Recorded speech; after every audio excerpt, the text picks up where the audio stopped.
합니다. 오늘을 우리가 고난주일이라 종려주일이라 이렇게 이야기합니다. 예수님께서 십자가를 지시기 위해서 예루살렘을 입성하시는 날입니다. 그래서 백성들이 종려나무 가지를 깔고 환영을 하였기 때문에 종려주일이라고 합니다. 그러다가 백성이 반대로 변심을 해서 예수님을 십자가에 못 박으라고 합니다. 그래서 이번 금요일 날은 예수님께서 십자가를 지신 날이라 하여서 성금요일로 교회는 지키고 있습니다. 그래서 교회는 특별히 이 고난주간에 우리가 어떤 자세로 어떻게 임해야 되는지 여러분과 함께 고난도 꺾지 못할 사랑이라 이런 제목으로 말씀을 드리려고 합니다. 고난이 계속될 때 우리가 지탱할 힘이 어디서 나오게 되는 것입니까? 다음과 같은 이야기 속에서 여러분들이 해답을 찾을 수 있기를 바랍니다. 작년도 7월 달에 국민일보에 게시된 내용입니다. 인도네시아 마노도 섬에 알리 노벨 알띠랑이라고 하는 18세의 청년이 있었습니다. 7월에 술라웰시 섬 앞바다에서 사고를 당하게 되는 것입니다. 인도네시아에서 재래식 어구 고기를 잡는 룸퐁을 지키다가 룸퐁이 떠내려가게 된 것입니다. 그리고 49일을 바다 한가운데 막막한 대해에 포류하게 되는 것입니다. 그리고 식량도 떨어져 버렸습니다. 식수도 떨어져 버렸습니다. 그래서 룸퐁을 통해서 바다의 물고기를 간신히 잡아서 생명을 연연했습니다. 그런 가운데 자기 아버지가 믿음의 아버지였는데 네 인생 살아가다가 시련을 당하거든 하나님께 기도해라. 아버지께서 하신 말씀이 생각이 났습니다. 그러면서 시편을 읽으면서 이 시련에서 나를 건져 주십시오. 구원해 주십시오 하고 간절히 기도했습니다. 자살을 몇 번도 시도했지만은 죽는다고 하는 것도 그렇게 쉬운 일이 아니었습니다. 또 그리고 나서 이제 이 자기 자신이 이 룸퐁 위에 성경책이 있었는데 매일매일 이 풍랑 있는 바다 속에서 오늘이 인생의 끝이 될지 내일이 인생의 끝이 될지 자기 운명을 맡겨야 된 시점 속에서 성경을 매일 읽었습니다. 그런 가운데 그 성경 말씀은 정말 하늘에 들려주시는 음성이었습니다. 자기의 영과 혼과 간절을 찔러 쪼개서 자기 심령 속으로 스며드는 뼛속까지 스며드는 양식이었고 치유제였습니다. 그런 하루하루를 보내는데 어느 날 무역선이 49일째 되던 날 지나가게 되는 것입니다. 그리고 자기 자신이 그 무역선에 의해서 구출된 이야기를 방송에서 전했습니다. 사랑하는 여러분, 우리 인생의 고난이 계속될 때에 우리가 무엇으로 지탱해야 되느냐, 어떻게 살아가야 되느냐, 이 이야기는 우리에게 인생의 해답을 주고 있는 것을 보게 됩니다.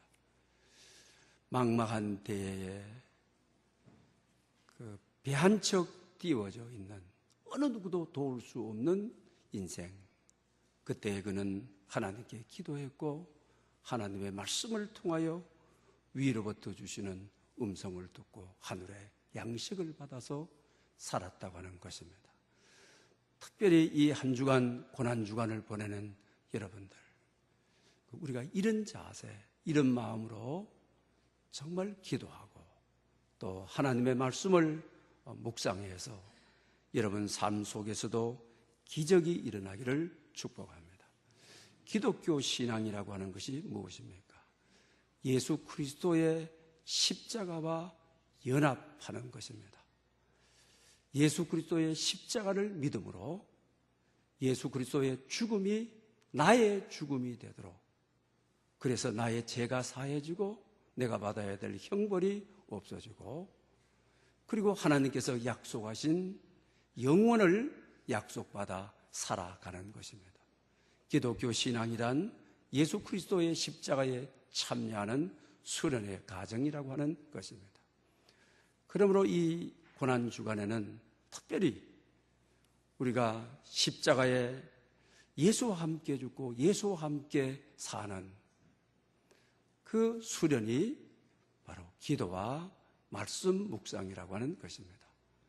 우리 특별 새벽기도 한 주간 남은 이 계절에 꼭 기도의 자리로 나오시고, 그리고 십자가와 더 깊게 교통하는, 연합하는, 그리고 하나님의 말씀을 통하여 우리 머리에서부터 발끝까지 진리가 우리를 사로잡는 그런 삶이 될 수 있기를 바랍니다.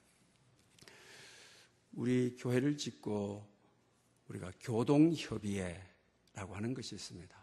우리 상암동에 있는 모든 교회와 또 기관장님들, 구청장님을 비롯해서 또 우리 시의원들, 구의원들, 그렇게 한 자리에 같이 모입니다.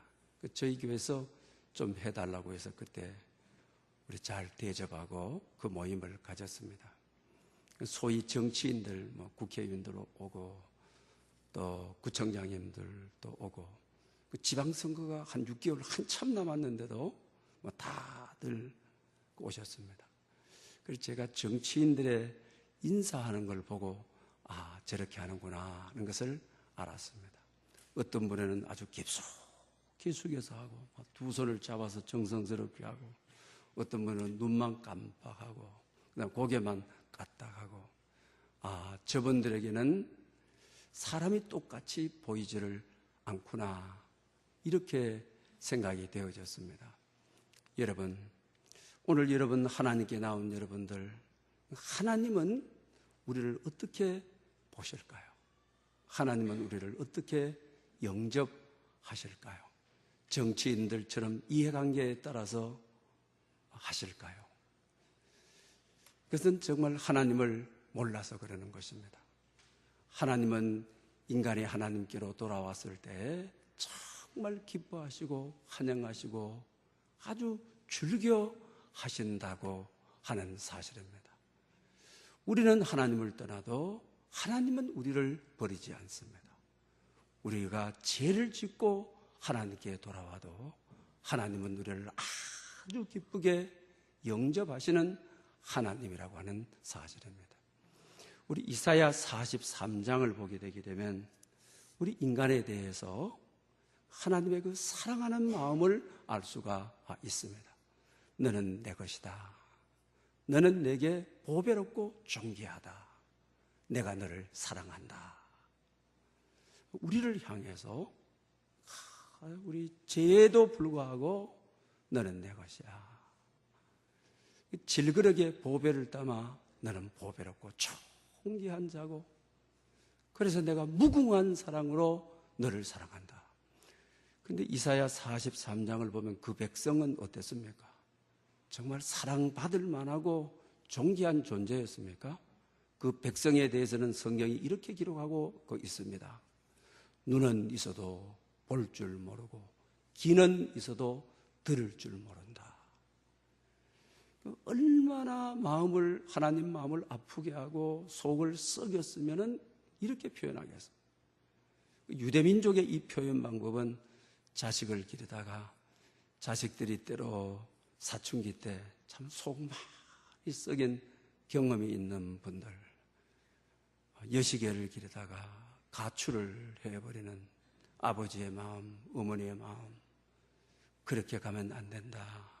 바른 길로 가야 된다. 아무리 이야기를 해도 들을 기가 없고 자기 인생 미래를 볼 줄 모르는 것이죠. 많이 아프게 하나님을 너무, 하나님 아버지를 너무 많이 아프게 한 거죠. 그럼에도 불구하고 왜 하나님께서 이들을 너는 내 것이고 내가 너를 존귀하게 여기고 보배롭게 여기고 무궁한 사랑으로 내가 너를 사랑한다고 하는 이유가 무슨 것입니까? 성경은 내가 너의 아버지다. 아버지이기 때문에 그렇습니다. 여러분, 아버지 어머니로 살아보면 어떻습니까? 내 자식이 지능이 좀 떨어지고 또 육체적으로 약하고 그리고 학교에서 1등하는 어느 남의 자식보다도 내 자식이 정말 존귀한 겁니다. 보배로운 겁니다. 아주 귀한 것입니다. 그 이유가 무엇입니까? 내가 낳았기 때문에, 아버지이기 때문에 그렇습니다. 어머니이기 때문에 그렇습니다. 그런데 이사야 46장은 그 정도로 이야기하는 것이 아닌 것입니다. 내 이름으로 불려지는 자, 내 영광을 위하여 창조한 자, 창조한 자라고 그러죠. 놓은 사랑이 큽니까? 창조한 사랑이 큽니까? 놓은 사랑은 저 같은 경우도 그렇습니다. 결혼을 해서 첫 번째 남자아이를 낳자, 키는 어느 정도의 자식을 놓자, 우리는 그런 계획 가지고 놓은 것이 아닙니다. 그러나 결혼해서 아기가 생겨서 자식을 낳았는데 내가 낳은 자식이기 때문에 존귀한 자, 귀한 것입니다. 너는 내 것이라고 하는 것입니다. 그러나 창조의 사랑은 하나님의 계획을 따라, 하나님의 예정을 따라 창세전에 너를 계획해서 이 땅에 온 거죠. 놓은 사랑하고 창조의 사랑은 비교할 수 없는 것입니다. 크고 놀라운 사랑입니다.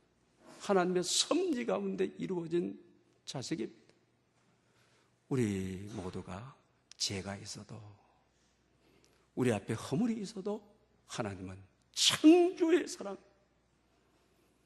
내가 너를 부른, 내가 너를 창조하여 내가 너의 아버지라, 이 크고 놀라운 사랑이 하나님 아버지의 사랑이라고 하는 저게 사실입니다. 그래서 성경은 지난 시간에도 이 말씀을 드렸습니다.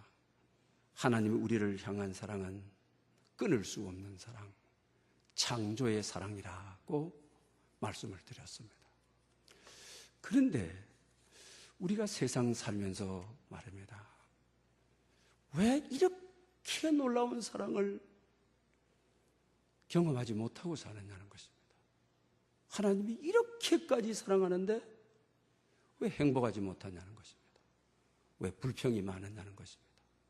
근심이 많으냐는 것입니다. 걱정이 많으냐는 것입니다.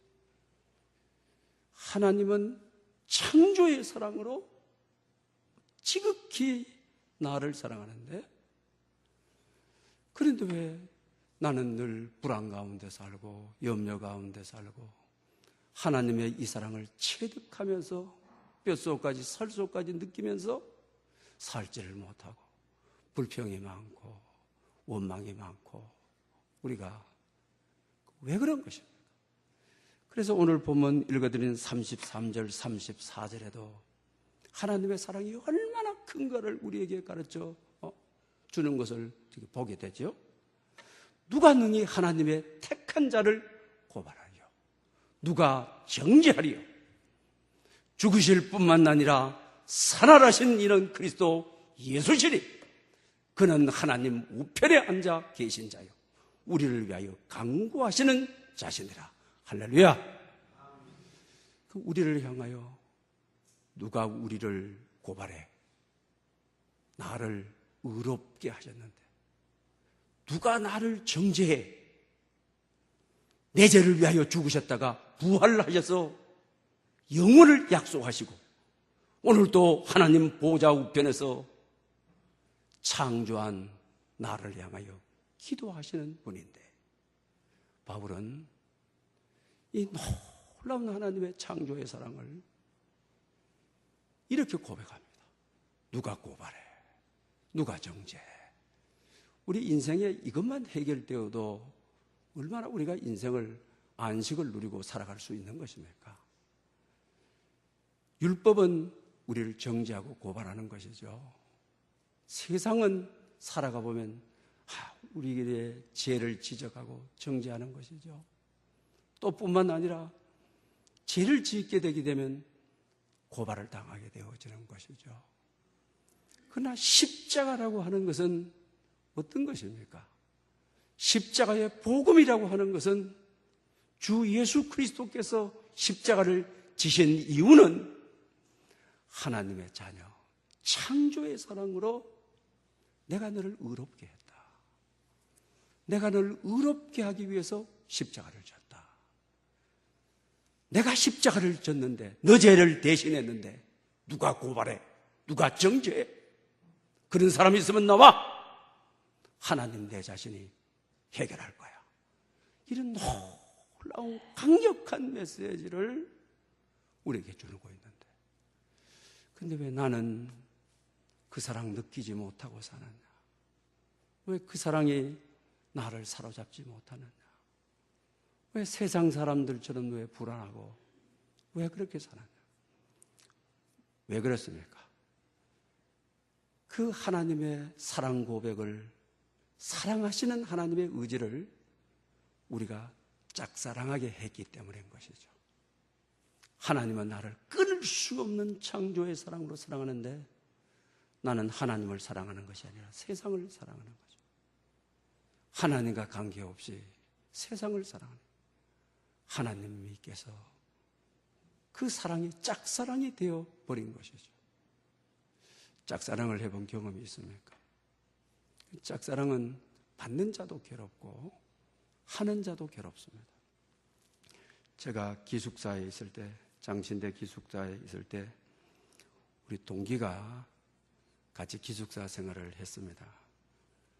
그 스카이 대학을 나오고 또 큰 교회에 그 교회 청년 출신이고 그 교회에서 교육 전도사가 됐습니다. 그리고 눈에 맞는 아가씨가 있었습니다. 또 그리고 그 아버지 어머니도 장로님 권사님도 잘 아는 것입니다. 자기 입장에 생각할 때는 내가 우리 장인 어른 될 분에게 찾아가면 결혼이 성사되겠다. 어렸을 때부터 공부를 잘하고 교회를 잘 섬겨서 서로 아는 거죠. 그래서 초등학교 때 학적 기록부, 그리고 앨범, 또 스카이 대학을 나온 대학교의 앨범, 성적표. 그래서 문을 노크하고 들어가서 먼저 큰 절을 올리면서 아버님 하고 했습니다. 딸을 나에게 주시면, 그리고 나 자격 없는 몸이 온 것이 아닙니다. 저는 초등학교를 어떻게 보냈고, 중학교를 어떻게 보냈고, 대학을 어떻게 보냈고, 무슨 일을 하다가 딸을 사랑합니다. 이랬습니다. 어른들께서는 좋다. 이만한 청년이고 교회에서 이렇게 살았으니까 좋다. 그런 거예요. 그런데 딸에게 먼저 사랑을 고백해야 되는데 어른들께 먼저 고백을 하고 그 딸에게 가가지고 이제 고백을 했습니다. 딸이 하는 이야기가 좋은 친구로서는 우리가 초등학교 때부터 알지 않았느냐. 좋은 친구로는 그지없이 우리 친구다. 그렇지만은 배우자로는 맞지를 않는다. 이분이 기숙사에 돌아와서 너무 아파하고 너무 힘들어하고 너무 고통스러워하고 여기서 일어나는 데는 굉장한 시간이 필요한 것을 보았습니다. 짝사랑의 아픔이 얼마나 큰지, 짝사랑의 고통이 얼마나 큰지. 여러분, 하나님의 사랑에는 변함이 없습니다. 이제 내가 응답하면 되는 겁니다. 내가 세상을 사랑하지 않고 하나님을 사랑하면 되는 것입니다. 그래서 오늘 본문에는 고난도 꺾을 수 없는 사랑이라, 이런 제목으로 말씀을 드리고 저기 있습니다. 여러분, 오늘 바울은 이야기를 들어보십시오. 하나님의 이 사랑에 대해서 자기 자신은 유대교에 기이해서 오히려 예수님을 이단이라고 하고, 그러다가 담에색 도상에서 정말 예수님께 사로잡혀 진리를 바르게 알게 되고, 그리고 고린도 후서에 보게 되게 되면 그가 많은 환난, 그리고 복음을 전하다가 죽을 고비들, 태형을 맞는데 40에 하나 감하는 매를 5번이나 맞고, 강야의 위험과 바다의 위험과 사람의 위험과 굶주리고 배고픔의 모든 위험을 겪었습니다. 그런데 이제 그가 오늘 본문 35절에 어떻게 고백하고 있습니까? 누가 우리를 그리스도의 사랑에서 끊으리요? 환난이나 공고나 박해나 기근이나 적신이나 칼이냐 위험이냐 칼이라.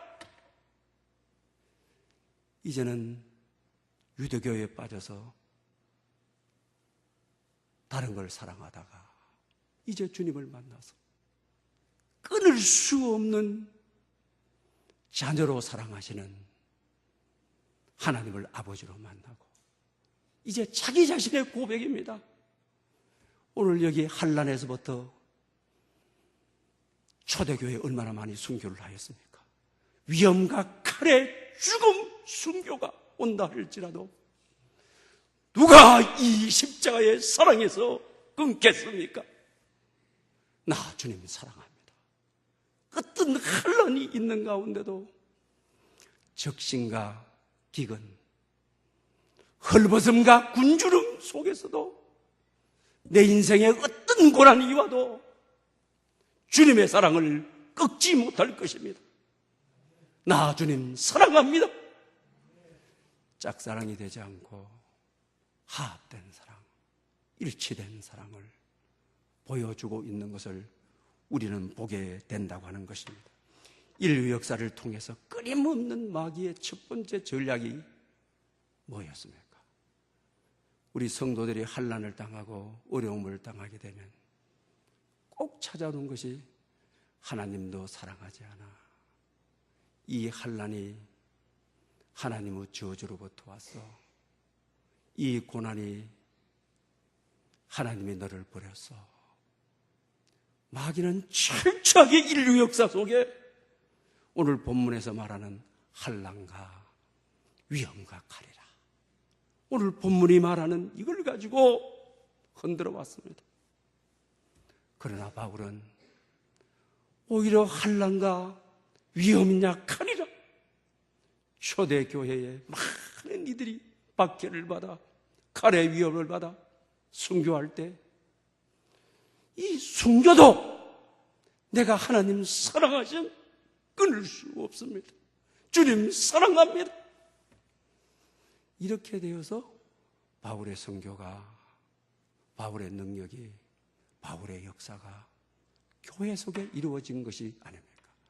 사랑하는 여러분, 힘든 일 생겼을 때, 어려운 일 생겼을 때 마귀는 끊임없이 하나님이 너를 버렸다 합니다. 하나님은 절대로 우리를 버리는 법이 없습니다. 왜? 우리가 하나님의 창조의 경륜 안에 있기 때문에 그렇습니다. 하나님께서 창세전에 나를 지명하기 때문에 그렇습니다. 그래서 나는 너를 고아와 같이 버려두지 않는다고 하였습니다. 내가 하나님을 버릴 수는 있어도, 내가 하나님을 떠날 수 있어도 절대로 하나님은 우리를 버릴 수 없습니다. 이것이 신앙입니다. 이것이 사순절을 보내야 되는 의미라고 하는 것입니다. 고난이 와서 시험이 들어서 교회를 떠난다, 신앙을 가지지 않겠다. 여러분, 이건 정말 오늘 바울의 고백, 하나님, 위험과 칼, 전쟁이 와서 우리를 갈라놓는다 할지라도 하나님과 나의 사랑을, 하나님 날 사랑하고 나 역시 지금부터 어떤 고난도 이 사랑을 끊어놓지 못하도록 하나님 당신을 사랑합니다. 이렇게 고백하고 있는 것을 보게 된다고 하는 것입니다. 그럴 때 우리 삶에 많은 원동력을 가지게 될 것입니다. 그리고 오늘 보면 그 다음 절 36절에도 그렇게 말하죠. 종일 주를 위하여 죽임을 당한다. 그리고 도살당한 양같이 여긴다. 초대교회에 많은 순교가 이루어졌기 때문에 죽임당할 위험, 도살당할 양같이 여겨진다 라고 말하지 않습니까? 그런 가운데 바울은 또 어떻게 이야기하고 있습니까? 그러나 이 모든 일에 우리를 사랑하시는 이로 말미암아 우리가 넉넉히 이기느니라. 할렐루야. 이 숱한 환난이 오지만 우리를 사랑하시는 이로 말미암아 창조의 사랑으로, 아버지의 사랑으로, 십자가에 죽기까지 한 그 사랑으로 나를 사랑하시기 때문에 환난에서부터 위험이나 칼이라 넉넉히 이길 수 있습니다.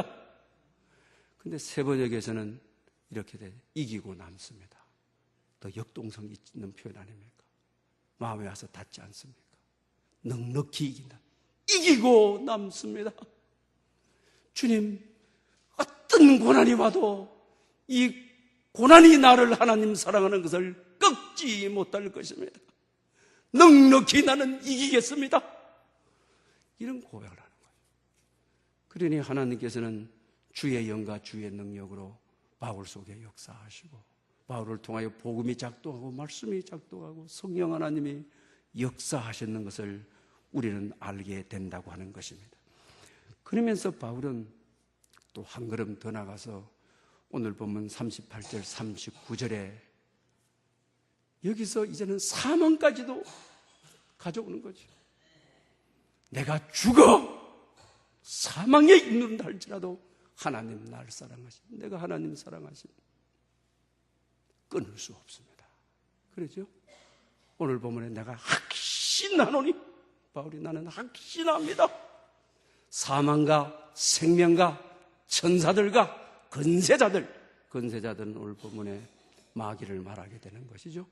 현재일이나 장래일이나 능력이나 높음이나 깊음이나 그 어떤 피조물이라도 우리를 우리 주 그리스도 예수 안에 있는 사랑에서 끊을 수 없느니라.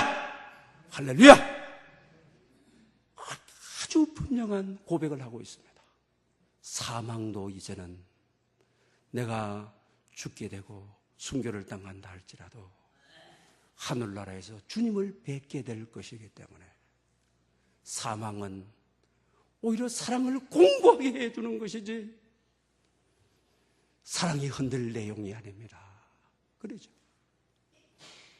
마귀가 건세자들이 내 인생의 지축을 흔들어 놔도 천국에서 내가 주님을 뵙게 될 창조의 사랑으로 죽기까지 나를 사랑하신 십자가의 사랑이 그날 아침 그 집에서 확인될 것이지 우리를 끊어놓는 것은 아닙니다.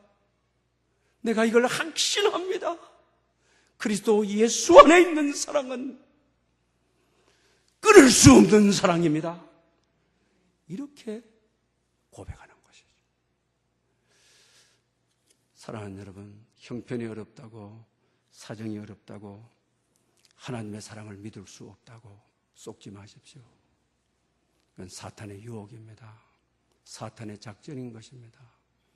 삶이 공고하고 삶이 힘든다고 신앙을 가질 수 없다고 속지 마십시오. 사탄은 끊임없이 인류 역사를 통하여 믿는 이들을 그렇게 넘어뜨렸던 것입니다. 오히려 그럴 때일수록 오늘 이 바울의 고백처럼 누가 우리를 그리스도의 사랑에서 끊으리요? 이 모든 일에 우리를 사랑하시는 이로 말미암아 넉넉히 이기고 남습니다. 오늘 본문도 사망에서부터 높음과 깊음까지 저 지하의 스올, 바다 깊숙한 곳에 그 스올까지라도 하나님이 나를 사랑하고 내가 주님을 믿고 살아가는 거 끊을 수 없습니다. 이렇게 고백해서 이 고난주간이 참된 의미 있는 기도를 통하여 이것을 더욱더 확신하게 하고 말씀 묵상을 통하여 더욱더 확실해가는 여러분 될 수 있기를 바랍니다. 홍콩을 가셨던 분들은 아마 여기를 들리신 분이 있을지 모르겠습니다.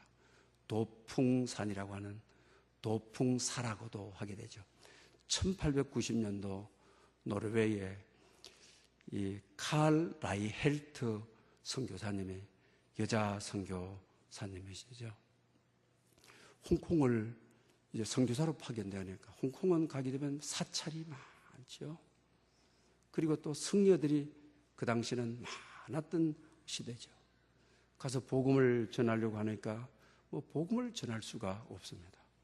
자기 생각은 불교를 알아야 되겠다. 불교를 공부해야 되겠다. 그래서 불교를 공부하고 승려들하고 많은 대화를 하게 되는 것입니다. 그리고 자기 자신이 이제는 머리를 팍팍 깎아버리고 그리고 이제 승려복을 입고 이제는 이 도풍산에 들어가게 되어지는 것이죠. 그렇게 노르웨이 선교본부에서는 난리가 났습니다. 선교사로 보내놨더니만 승려가 되어버렸다. 그래서 선교본부가 회의를 해서 면직을 시켜야 되겠다. 그런데 많은 이들이 아닙니다. 좀 더 기다려 보십시다라고 하는 다수에 의해서 면직이 안 된 겁니다. 그리고 32년이 지나게 된 거예요. 이 아가씨가, 이 라이헬트가 절칸에 들어가가지고 32년이 되었을 때 승려 32명을 데리고 크리스찬을 만들어가지고 세례를 주고 데리고 나와서 홍콩 선교를 하게 되어지는 것이죠. 그래서 대부분 우리가 홍콩에 선교 여행을 가게 되게 되면 이곳은 꼭 들리는 필수 지역이죠. 그 지역의 바깥에서 보게 되면 절칸으로 해야죠. 들어가게 되게 되면 하얀 십자가가 홍콩 도시를 바라보고 있죠. 강대상에서는 도성육신이라 말씀이 육신이 되어 우리 가운데 거하셨다. 교회 의자들이 있죠. 그 당시 승려들이 살던 방이라고 한다든지 부속 시설들은 기독교 수련관이 되어 있죠. 이 놀라운 한 사람이 그리스도의 사랑을 가지고 끊을 수 없는 사랑을 가지고 이 승려들 속에 들어가서 복음을 전해야 되겠다는 마음을 가지고 오랜 32년 동안 자기 희생을 통하여 그곳에 하나님의 나라가 임하고 하나님의 영광이 임하고 복음이 임하고 말씀이 임하고 승려들이 크리스찬이 되어 전도자들이 되어 세상에 나와 복음을 증거하는 놀라운 역사. 어쩌면 유대교에 깊게 빠져있던 바울을 통하여 기독교 역사의 원년을 이룬 것처럼 홍콩에도 이런 역사를 가져왔다고 하는 것입니다. 그의 얼마나 환난이 많았겠어. 오늘 본문이 말하는 대로 모든 환난이었습니다.